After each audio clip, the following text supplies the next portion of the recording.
Hey, salut tout le monde, bienvenue pour ce pronostic de WWE Elimination Chamber. Et bordel, il y a des choses à dire. Et restez jusqu'en fin de vidéo, je parlerai d'autre chose. Ah, j'ai bien choisi mon moment pour me mettre à faire ça, moi. Rip le Fiend, rip les championnats majeurs pour ce pay-per-view, et bonsoir au roster féminin de SmackDown qui pour le moment est totalement absent de ce pay-per-view. Comme la WWE ne publie jamais de véritable ordre de programmation pour ses shows, je listerai donc les matchs de ceux qui me hype le moins à ceux que j'attends le plus. Et force est de constater que même si certains matchs vont certainement être de qualité, les surprises, elles, ne risquent pas vraiment d'être au rendez-vous. Je commencerai donc avec mon premier match, Daniel Bryan contre Drew Gulak. Pas que le match m'intéresse pas, j'adore Daniel Bryan, certainement un des meilleurs lutteurs de la WWE à l'heure actuelle et de sa génération en règle générale. Mais Drew Gulak, par contre, il me rend totalement indifférent. Et cette rivalité qui sort de nulle part, est-ce que Daniel Bryan peut vraiment perdre ce match? Au pire, est-ce que Drew va avoir une raison, une aide providentielle? Et pour faire quoi surtout?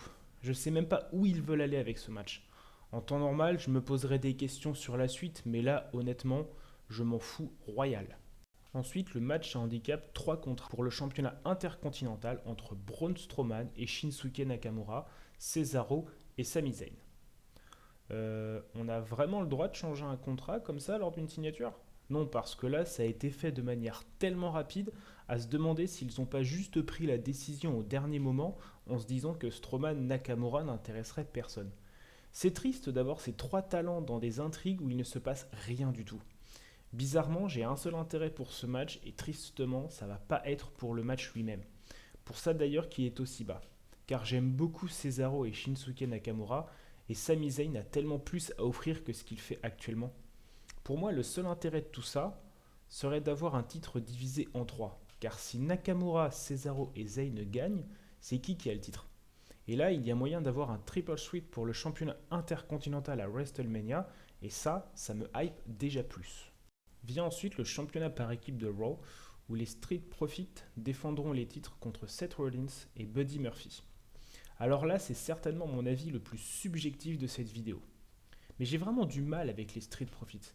Ils sont bons in-ring, il n'y a pas de doute. Le problème, c'est que j'ai l'impression qu'ils ont leur propre rythme et qu'ils ne se calent pas sur ceux des autres, ce qui parfois me sort littéralement du match.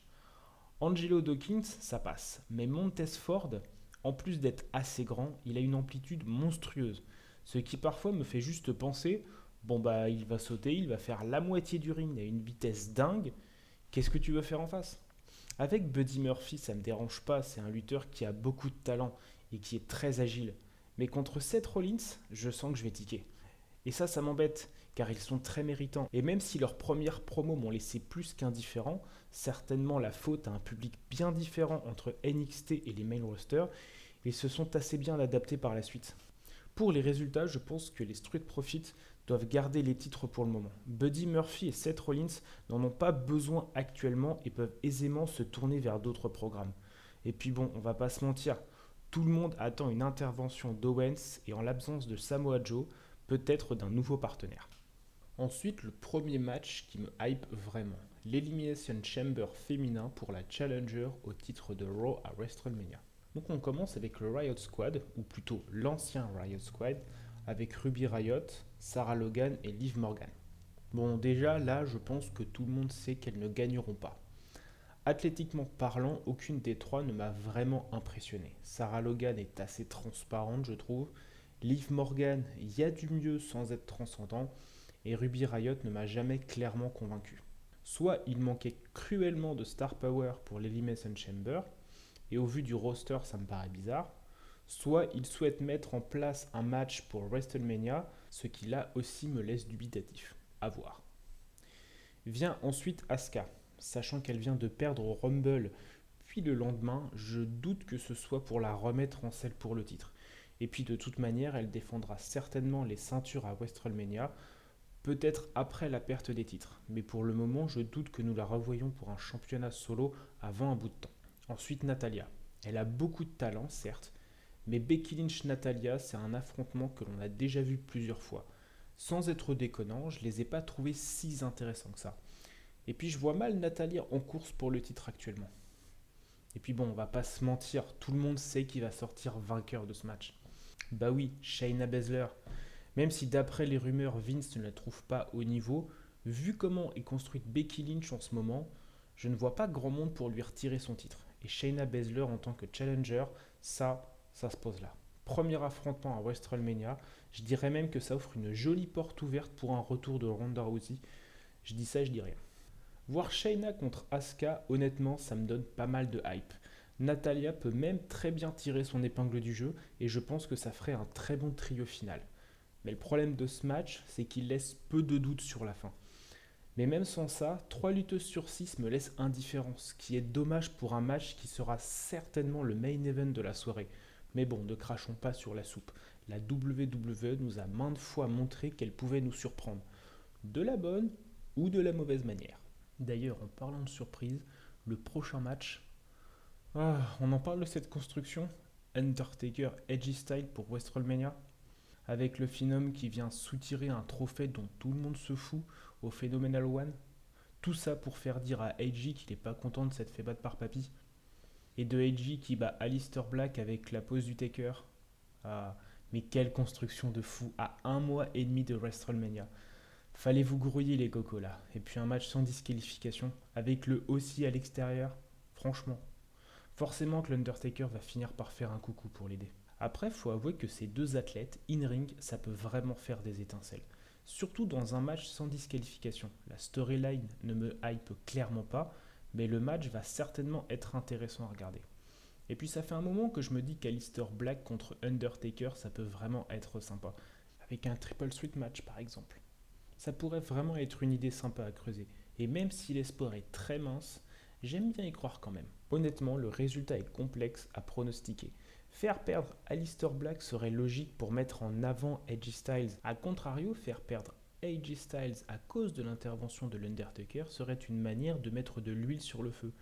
Et même si c'est un procédé assez flemmard, ça marche souvent. J'ai envie de croire à une victoire d'Aleister Black, mais ça n'engage que moi. Avant-dernier match, le championnat des États-Unis où Andrade, de nouveau accompagné de Zelina Vega, défend contre Humberto Carrillo.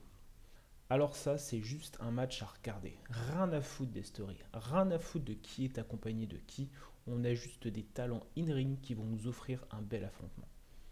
Pour le résultat, Andrade bien entendu. Et il partira affronter Angel Garza à WrestleMania, avec la ceinture en jeu et Zelina Vega en prime. Je m'attends à des interventions de Garza et de Rey Mysterio, et franchement ça me fait peur. Laissez-les en dehors de ça, on veut juste voir ces talents nous offrir un bon match. J'aimerais bien une victoire clean d'Andrade, mais je doute que ce soit au programme. C'est dommage, je trouve que ça le freine un peu.